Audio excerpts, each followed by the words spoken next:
Hey guys, welcome back to my week 7 update video. It's been 7 weeks since I had 24 teeth removed and immediate dentures put in. If you saw my last video, I did talk about switching to Fixodent powder as adhesive, and that was working great. But I have noticed my dentures didn't seem to be lining up properly. My overbite was no longer there. I'm like, that's a little weird.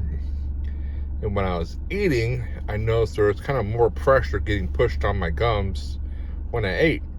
And so I was like, I wonder if my gums have shrunk more. And so the next day, after noticing this, I basically just put my dentures in there in place without any adhesive. Of course, it won't stay, but I could move it back and forth. So it's getting too loose.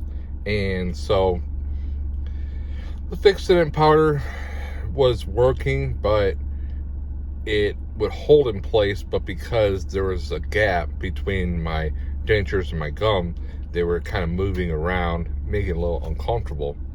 So for the time being, I had to switch back to my Fixodent paste with the Seabond wafer on top of it. And that seems to be doing a lot better today, holding it more in place.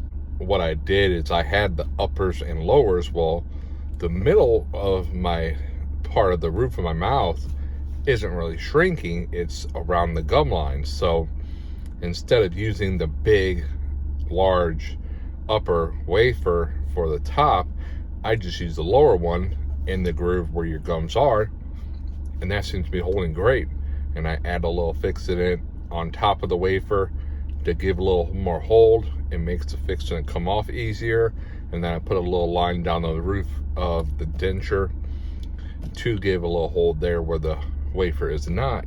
And that seems to be holding up pretty well. Because I did notice over the weekend that it just wasn't fitting as comfortable as it was before. When I would eat, it felt like it was moving around, because it was. And so luckily doing this made it a lot better for today. And I also did notice that because the denture was moving around, that was affecting my talking a little bit. That's one thing you have to be prepared for. Today or this week, the powder might be working best for you, but when your dentures shrink more, the powder is not filling any gaps. So if the gap is too much, you might want to switch to the wafer and the paste combination, and that makes it fill in the gap more and holds very well. I've used this before and it holds all day long. Other than that, nothing's really changed, just more healing, dealing with a few more bone spurs that flare up a little bit and cause a little discomfort. Another thing I want to throw in here is that I just recently put out another video of how to better organize all your denture accessories, from your case, your brush, anything that you use on a daily basis. I put out a video of a nice little way to organize it all. So I'll put a little clip right here and show you what it looks like. I will have the link for that video in the description, and also in that video description it will show those 2 products that I bought to help organize all my items and make it more convenient. So one thing I have seen a lot of people talk about is doing at-home relines. So the most common one is Densurefit, and I've been watching videos and it seems like that's like the number one out there. So I was thinking about getting the Densurefit to do a at-home reline until my next soft reline to the dentist, which is still like a month, maybe a month and a few weeks away. I was expecting it to be fairly reasonable price, and I was surprised to see for the upper and lower kit to do both dentures, $80. I mean, that just seems pretty pricey. You would think it'd be like 30 for the upper, 20 for the lower, $50 total or something, but $80 just seems a little pricey in my book. Maybe I'm being cheap, but It just seems a little more than I want to spend right now. Just forked out $1,400 to get my teeth pulled in dentures, and now have to fork out another $80 for this Reline kit. I guess I'll just have to deal with the wafers and adhesive until I get my next soft Reline. I guess after my soft Relines are done, if I need to get that, I will. But for now, I'm gonna just keep dealing with it and go from there. But just wanted to throw my 2 cents out there. It does seem like a good product, but not willing to spend that money right now. So another thing I just wanted to throw in, it's so weird when you're talking, you know how your voice sounds, and if it doesn't sound right, you can notice a big difference, but it doesn't always sound too different coming out. So for instance, when I call and tell someone I'm coming to service their washer, service to me sounds horrible. It just sounds so lispy, and it might be a little, but when I record myself and watch the video back, it doesn't sound as bad as I think it does. So it's kind of relieving because it's not as bad as I hear it myself, but it's still annoying to hear myself talk like this.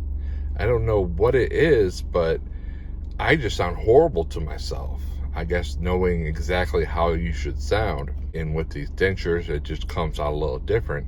And so it's really frustrating to be talking, and I feel like I sound like crap and I'm marble mouth or something, but it's really not that bad. So just try and get used to it, because I just think I sound so weird. I don't know. It's really hard to explain. You'll learn that talking is just a learning curve, and talking without my dentures is horrible. I don't go long without my dentures. Basically, I leave these in until it's almost bedtime. So around 8 or 9 o'clock, I'll take them out, clean them, do what I gotta do, and then watch TV or whatever before bed. But trying to talk, I mean, it's a struggle. My wife doesn't understand me. It's kind of frustrating. And I don't have my dentures out long enough and talk enough without them to be able to practice and learn to talk better. I know that's the way it's going to happen, but it's just I'm self-conscious to talk without my dentures. So this is my attempt at talking. It's really hard to say words clearly. I mean, it sounds okay, but it's really hard to talk without teeth. Trying to say normal words, I just don't like the way I sound. So this is the end of week 7. Thanks for watching.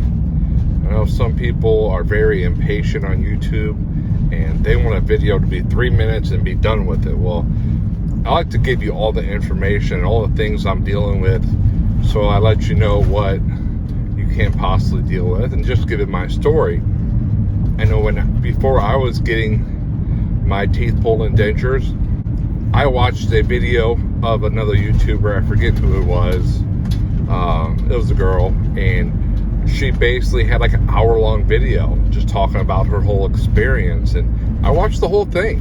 When I'm interested in something and I'm curious of what someone else experienced, I'm gonna watch it. So I appreciate if you watch this video, and I'm just trying to throw my information out there. But basically, it's crazy how things are still constantly changing. So I'm still using the Fixodent Plus adhesive with the C-bond lower wafer for the top, and that's working great.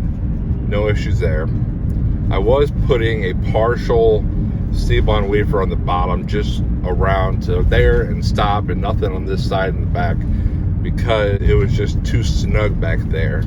Today I went back straight with just the Fixodent Plus with some of my Fixodent powder on top of it, and there's no pain today. I still have a few bone spurs. It's crazy how they pop up. I know I had one last week where I just rubbed my tongue against it and it basically fell out. So that was crazy. Well, that's going to do it for this video. I do appreciate you watching my journey and seeing what I've been dealing with. If you have dentures already, or if you're thinking about getting them, remember, it's a process. It's a learning curve, and you have to have patience. But again, thanks for watching. I will see you next week.